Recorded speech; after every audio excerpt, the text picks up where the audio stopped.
Bonjour, nous sommes le mercredi 18 juillet 2018 et vous l'avez compris, à part le fait qu'en fin de journée j'essaie d'aller quand même à la plage, je passe l'entièreté de mes journées, matin, midi, soir et grande partie de la nuit à m'informer sur ce qui se passe en ce moment aux États-Unis.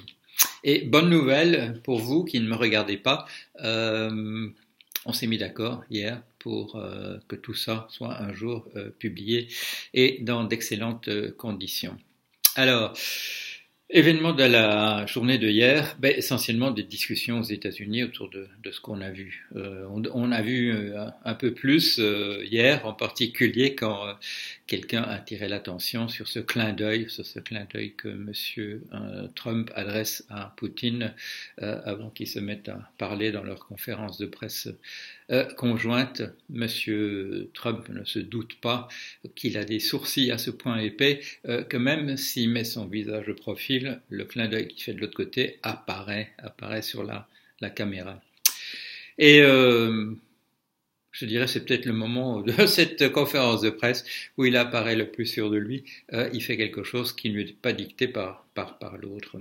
Et c'est ça surtout, bien entendu, dont on a parlé dans la journée d'hier. Le spectacle lamentable pour une nation de voir son président se conduire comme une chiffre molle, comme être la marionnette du président d'un autre pays. Et comme pas mal de commentateurs l'ont dit et ont attiré l'attention avec des arrêts sur image de cette conférence de presse, Monsieur Trump a pas peur. Il a peur de Poutine. Beaucoup de spéculations évidemment sur ce qui se sont dit pendant les 2 heures où ils se sont parlé. Mon interprétation, c'est que ça a été une répétition générale. Poutine dit alors tu dis ça et moi je réponds ça et voilà. Voilà, c'est une répétition générale de la conférence de presse. Alors, comme le fait remarquer John Brennan, l'ancien patron de la CIA. Bien entendu, les Américains n'ont pas un enregistrement de la conversation qui a eu lieu, encore qu'ils vont essayer de l'avoir, j'en suis sûr, mais les Russes en ont certainement un. C'est-à-dire que quand on parle de compromat, de choses compromettantes, et il y a sans doute des choses compromettantes du côté de la Russie pour ce qui est de Trump, voilà, les archives se sont encore étoffées davantage avec l'enregistrement de cette conversation. Donc, beaucoup de discussions sur ce qu'on a vu là. Les commentateurs démocrates disent oui, pourquoi est-ce que les républicains, voilà, oui, bon, il y avait déjà des républicains qui avaient dit ce qu'ils pensaient de l'attitude de monsieur Trump avant même qu'il rencontre Poutine, comme monsieur John McCain, monsieur Bassi, monsieur Flake. Il y en a quelques autres qui se sont ajoutés, mais ceux qui se sont ajoutés, ils ont simplement dit un président n'a pas le choix, le président américain n'a pas le choix entre l'opinion du président d'un tyran, d'un autocrate président d'un autre pays et les services de son pays, le ministère de la Justice, le FBI, la CIA éventuellement, et ainsi de suite. Pourquoi est-ce que ces libéraux, je dis les appelle libéraux, pourquoi est-ce que ces républicains ont tenu ce discours en disant on ne peut pas remettre en question ce que disent les FBI. Vous l'avez peut-être vu, j'en ai mis un extrait sur le blog. Il y a eu le 12 juillet, jeudi de la semaine dernière, il y a eu l'audition de monsieur Peter Strzok. Peter Strzok est donc un fonctionnaire du FBI, un fonctionnaire de haut rang, celui qui s'occupait avant d'être déboulonné du contre-espionnage.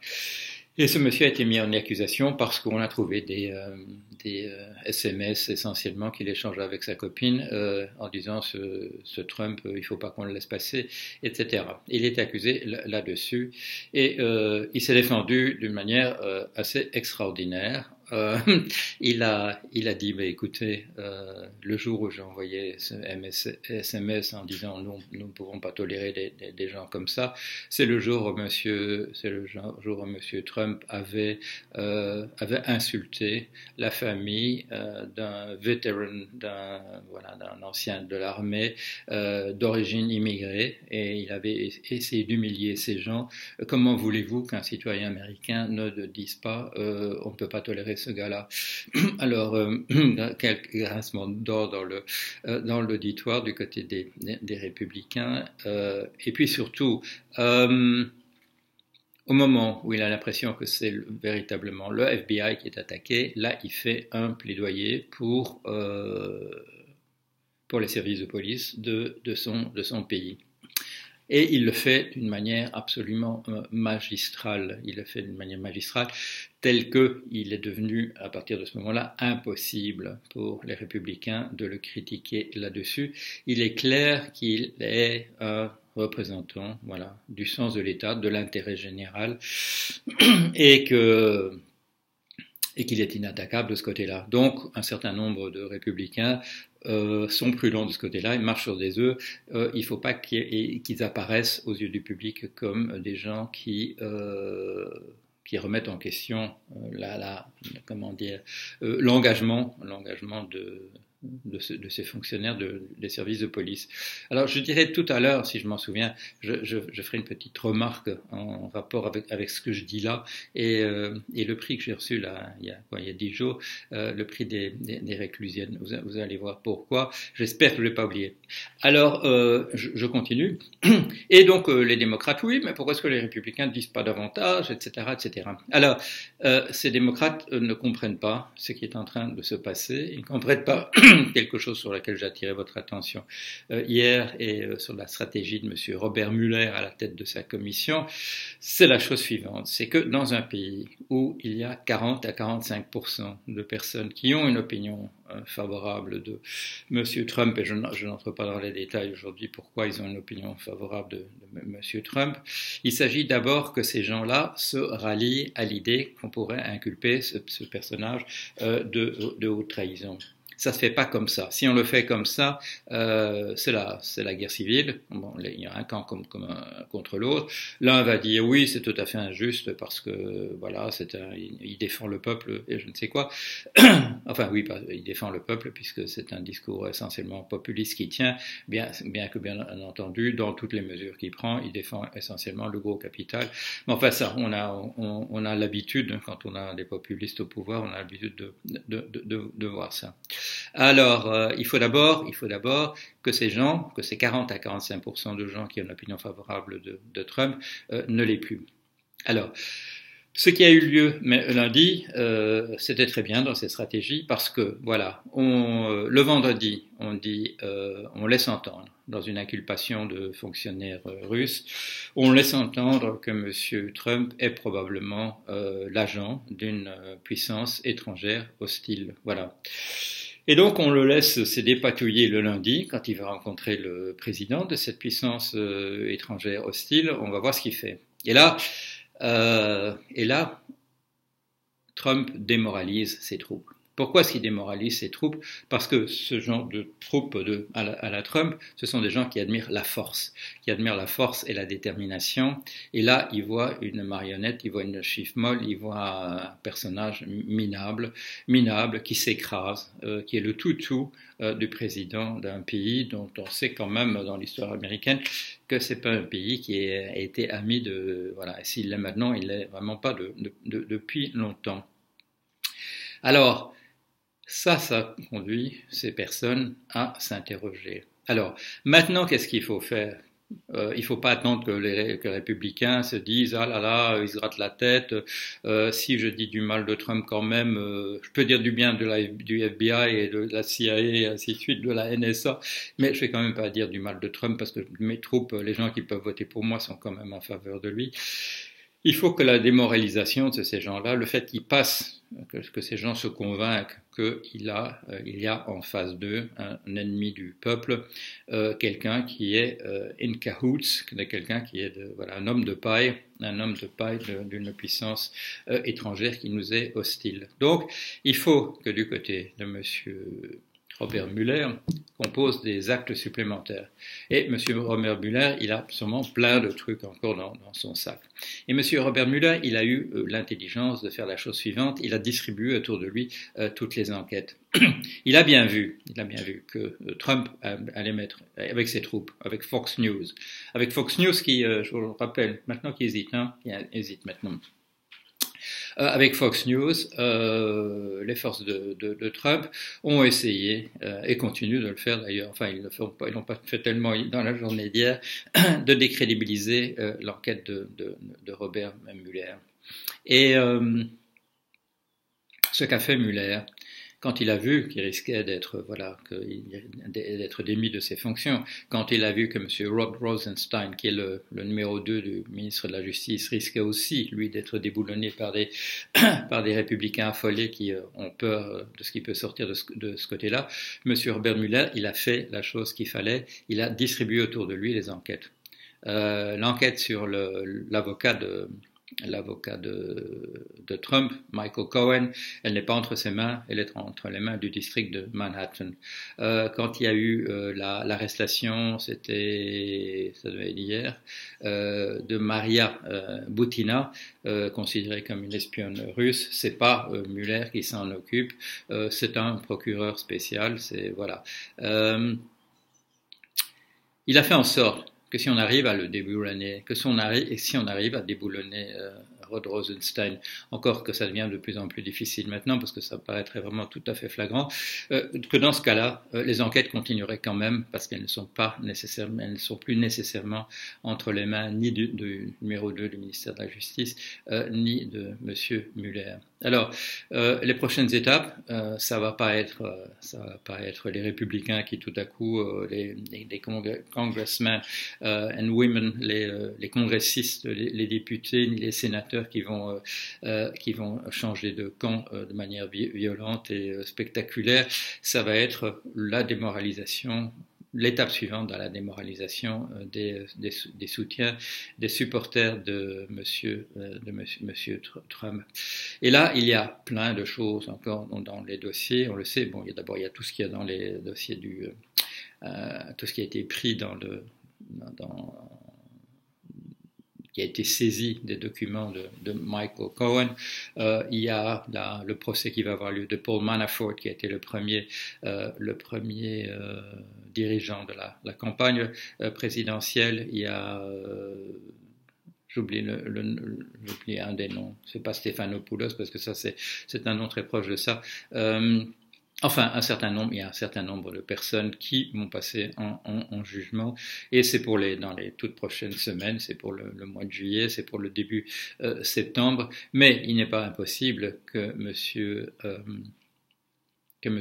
Mueller ait encore d'autres choses dans son sac, ou bien qu'une des juridictions qui s'occupe des choses qu'il a distribuées autour de lui s'en occupe.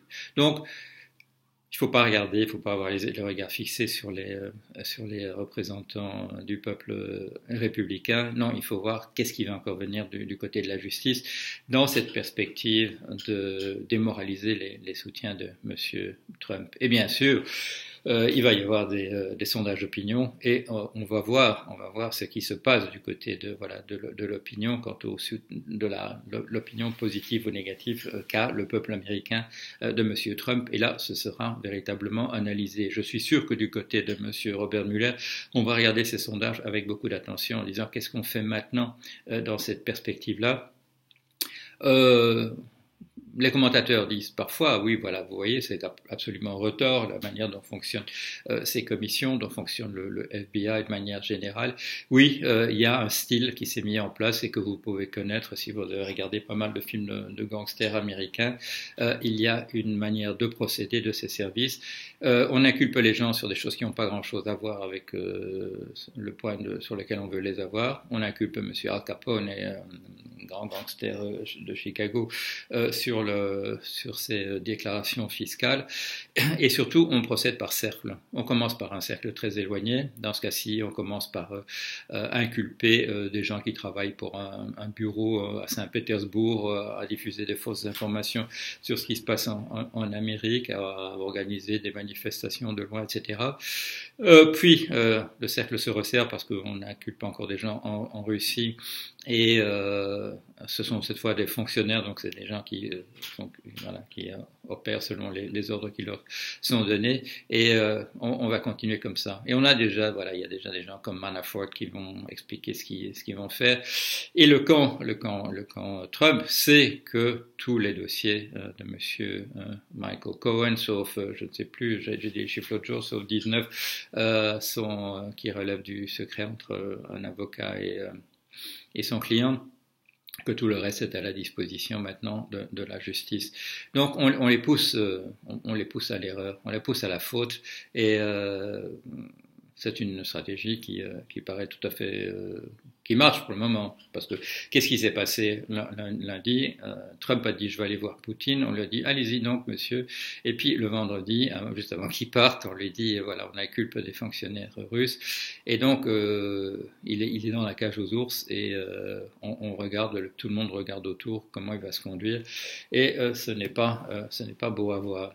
Alors, je vais terminer, c'est déjà sûrement assez long, mais j'ai dit que j'allais parler d'Élysée Reclus. Alors, je vais me faire l'avocat du diable, et je vais dire la chose suivante. Mais monsieur Jorion, qu'est-ce que c'est que ça? Vous avez reçu le prix d'Élysée Reclus, grand géographe certainement, mais un des grands penseurs de l'anarchie.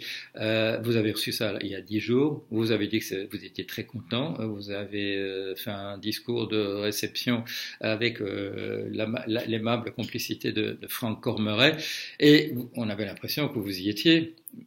Mais Élysée Reclus, quand même, qu'est-ce qu'il pensait de l'État? Parce que vous êtes là, et vous nous parlez de votre grande admiration pour des fonctionnaires qui sont à la tête du FBI, un ancien directeur de la CIA. Qu'est-ce qui vous arrive? Vous avez, il n'y a pas que Monsieur Trump qui a des problèmes de stabilité mentale, comme on dit. Eh bien, je vais vous dire si. Enfin non, je ne vais pas vous dire si j'ai des problèmes de stabilité mentale, je vais expliquer ce que je fais. Parce que pensez bien à Élysée Reclus. Et Élysée Reclus nous a dit l'État c'est l'ennemi, comme la plupart de ses collègues, sauf qu'il y a une dimension de l'État qui est la protection du faible et de l'opprimé. À part cela, si l'État est critiquable, c'est en tant qu'il est le bras armé du capital. Ah, oui, c'est ça qu'il dit Monsieur Élysée Reclus. Et bon, il y a d'autres anarchistes qui ont dû dire des choses dans le même genre. Alors, quand je vois Monsieur Comey, quand je vois Monsieur Strzok, quand je vois Monsieur McCabe, quand je vois ces gens défendre le sens de l'État parce qu'ils défendent la communauté, parce qu'ils défendent l'État général, et que je vous mets ça sur le blog, eh bien, c'est parce que j'admire effectivement ce que ces gens font dans la capacité qui est la leur. Parce qu'ils n'utilisent pas, s'il était question du FBI, s'il était question de Monsieur Edgar Hoover, qui a été son grand patron et qui était simplement un anticommuniste du genre délirant, qu'on pouvait aussi accuser de pas mal de choses et qui cachait soigneusement dans sa vie privée, je ne vous aurais pas dit du bien de Monsieur Edgar G. Hoover, mais je vous dis du bien de Monsieur Peter Strzok, et je montre la manière dont il défend non seulement ses hommes, mais il défend l'intérêt général. Et je ne crois pas, si Élysée Reclus était encore parmi nous, qu'il aurait du mépris pour Monsieur Peter Strzok et pour Monsieur John Comey dans la manière dont ils défendent leur boulot, ou pour Monsieur Rosenstein. Je vous parle là de gens qui sont tous essentiellement des républicains, mais le problème n'est pas là. Le problème, ce sont des gens qui s'identifient à l'intérêt général. Et dans le système où nous sommes, dans le système capitaliste où nous sommes, où on nous parle de compétitivité, de compétition, de rivalité, où on nous met tout ça en avant comme étant soi-disant, prétendument la manière dont fonctionnent les sociétés humaines et pas la solidarité, la compassion, l'entraide, etc. Il faut du mérite pour s'identifier à un appareil, effectivement, un appareil d'État, et un appareil, voilà, un État qui n'a pas, comme je l'ai dit hier, qui a beaucoup de sang sur ses mains, qui n'a pas fait que des bonnes choses et qui continue à ne pas faire que des bonnes choses. Mais il faut faire la distinction entre ceux qui se mettent au service de l'intérêt général dans un cadre démocratique, parce qu'on peut encore imaginer des fonctionnaires zélés nazis et des machins comme ça s'est vu. Souvenez-vous du fameux procès de Eichmann et des réflexions que ça inspirait à Hannah Arendt.